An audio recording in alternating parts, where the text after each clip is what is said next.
Okay guys, so we are now on Unit 4. So Unit 4 is about the quadratic functions. I recorded the video a couple of days ago and it was deleted. So I wrote already everything on the package, so I'm not going to rewrite it. I'll just tell you what each is.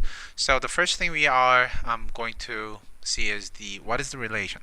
So relation is a set of ordered pairs and or a set of input and output values. Now again, do not simply just focus on copying, okay? It's not going to help you whatsoever. So what I want you to do is spend some time to watch this twice. It's not going to be long. And the first one, just watch and try to digest. Second time, then try to watch and listen and copy, okay? So a set of ordered pairs is a definition of what is a relation, okay? And another definition can be a set of input and output values.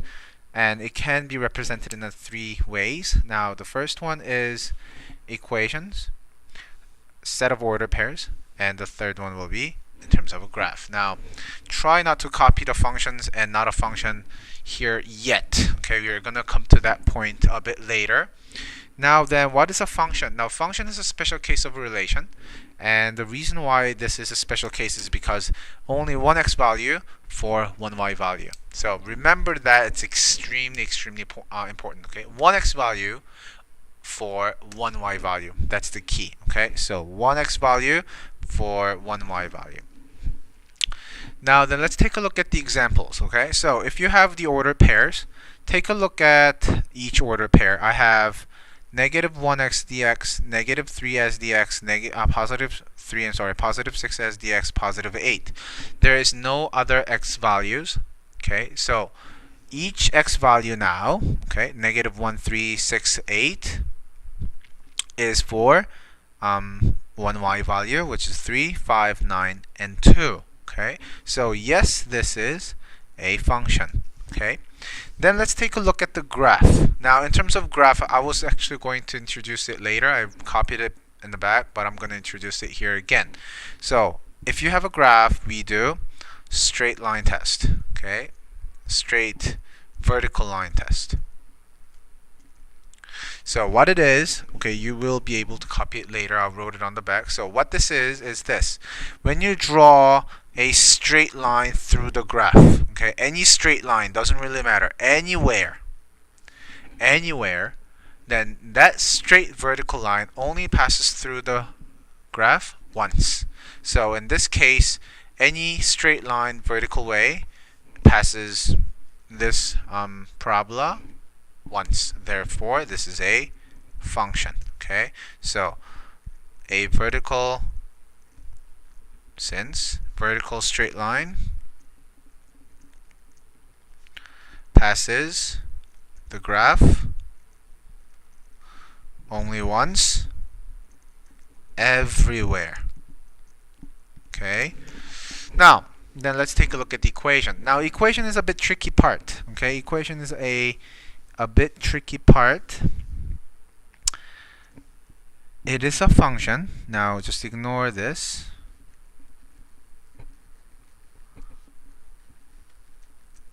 It is a function where you have y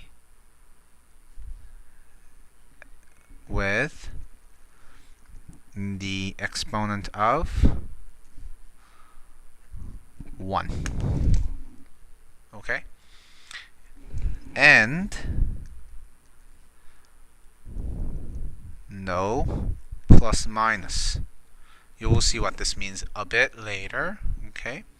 So the key is this portion, y with the exponent of 1. So in this case, I have y equals 4 over x.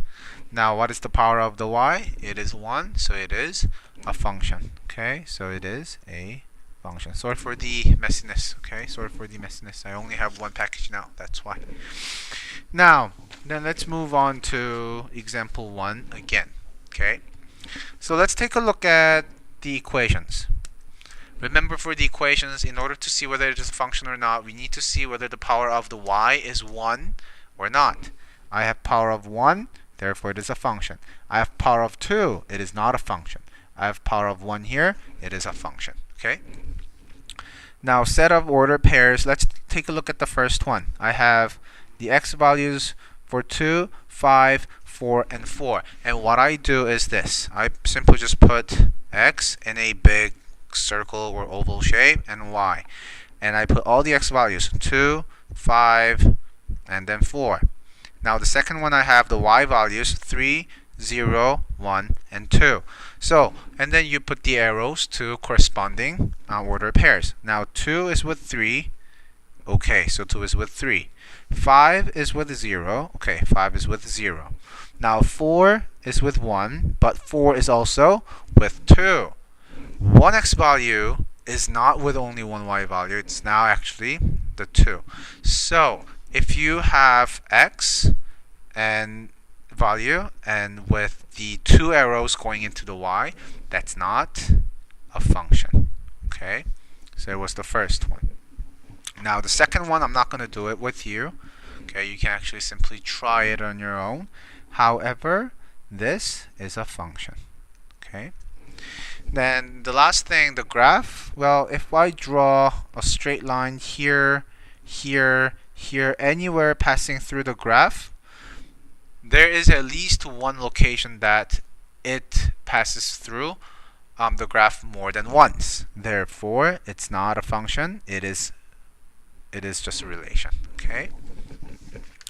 Now, having said that, let's do example 1. Okay.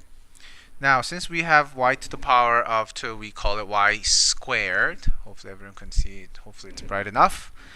This is not a function. It's a no function. Okay. The same thing with the ordered pairs. Simpler way of putting these x and y. Oh, I'm out actually of space here. So I have 1, 3, 4, negative 1, and I have another 3, and then I have 2, 6, 7, and negative 2, right? 2, 6, 7, negative 2. So 1 is with 2, 3 is with 6, 4 is with 6, negative 1 is with 7. Now 3 is with negative 2 again. So x has 2 arrows going into different values. Therefore, this is not a function. Okay, hopefully you can see this. Now, c, the power of y is 1. Therefore, this is a function. Same thing goes for the d. Now, e, we have a graph. It's a vertical line test. Therefore, it passes through twice. It is no. Same thing for the f. The power of y here is 1. Therefore, it is a function. Now, g. Remember back in the first page, in the front page, I said plus minus. If it is plus minus, then it is no. See here, it is plus minus. If you see that, that means it is y equals positive square root of x and negative square root of x. So in this case, you have two functions, and that doesn't really work in this case. So we have no. Okay. Same thing with the h. We have y as a square, not y to the power of 1. Therefore, it's not a function. Now I, if you do the vertical line test with this, there is no. Okay, there is no point where a vertical straight line passes through this graph twice. So this is yes. Okay. So here's the vertical line test definition. So the straight vertical line test is when you draw a straight vertical line passing through a graph. If that line passes the graph once, then it is a function. In other words, if that line, that vertical line, passes through the graph twice, even just at one point, that's not a function. Okay? So take a look at the example 1. I know if I draw a vertical line just touching this graph, it only touches once. However, here it passes through twice. So if you have a spot that passes through twice, even just one spot, that's not a function. Whereas the second example is a function. Okay. Now then, let's take a look at domain and the range. We're almost done here. Okay. So domain is all the possible value of the x, and the range is all the possible values of y. Now the notation of how to write it is domain. Now this is called set notation. Okay. So set notation, x bar, this means such that this is a restriction that you are going to see, and this is different every time. Okay, so this is a restriction, but this restriction changes every time depending on what type of function you have. Okay, then the last one comes as x, an element of r as the real number. Okay, so r is the real number, means every single number that you are aware of at this stage. Okay, so real number includes your whole number, negative numbers, integers, fractions, decimals, positive numbers, zero, everything. Okay, now the range will be similar. Now it's with y's. Okay, now it's with y's. So the first part is the restriction, which can change every time depending on what you have in terms of the functions. And y is an element of real number. Okay, then let's take a look at examples. So for the example 4, we have points, and I already put the ordered pairs here: 1, 3, 2, 3, 3, 4, and 4, 5. If you have ordered pairs, if you have points, your domain will be all the possible x values. Therefore, x such that x equals 1, 2, 3, and 4. Okay. Now, if I have x for the range, then range is all the possible y values. Therefore, it is 3, 4, and 5. Okay. The reason we don't put x as an element of real number, that x, this thing here, is because we do not have a line. If you have a line, this is mandated. If you do not have a line, just a point, this must not be there. Okay? Now, example 4. We have a line, so obviously we're going to have this. Take a look at the graph. As I go further and further and further, my x will keep increasing. My x will keep increasing in the right way and keep decreasing in the left way. So there is no restriction to this graph in terms of the x value. Therefore, the domain will be x such that x is an element of real number. Okay. However, the range is after, let's say, below -1, there is no graph, right? It comes down, and at -1, it goes back up. So I have all the possible y values equal to 1 or greater than, equal to -1 or greater than -1. So we have y such that the restriction here is y is greater than or equal to -1, and then y is an element of a real number. Now, I want you to take a look at C. It's the same thing as A, so I'm not going to go into that. Now D, if you look at D, the easiest way to do is to graph it. Okay. Now see whether I have a straight line or a curve first. In this case, y equals to x plus 1. This is a linear. It's a straight line. If it is a straight line, your domain is just an element of a real number. There's no restrictions to it, right? It's just you keeps going and increasing, or you keep decreasing. That's all it is. Same thing for the range.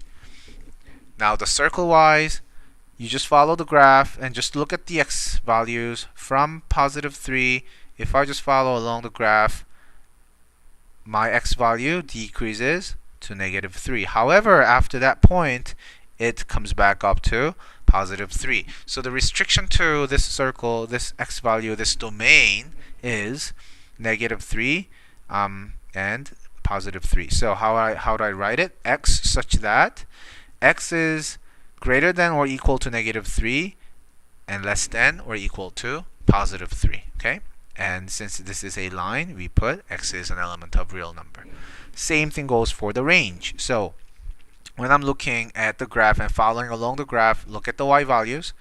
Okay, y value was a 0 here, right? Y value was a 0 here.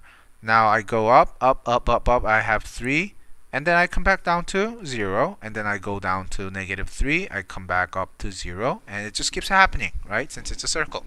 So then the range is y such that y is greater than or equal to -3 and less than and equal to +3. Since it's a graph, we have y as an element of a real number. F is a linear, so I explained it, but since we have a visual, let's take a look at this. If I follow the graph, just look at the x value, it just keeps going. There's no restrictions to it. Same thing with the y value, it just keeps increasing keeps decreasing. It just keeps going in both ways. Therefore, there is no restriction to it. Domain in a range will be just an element of a real number. That was 4.1. Easy.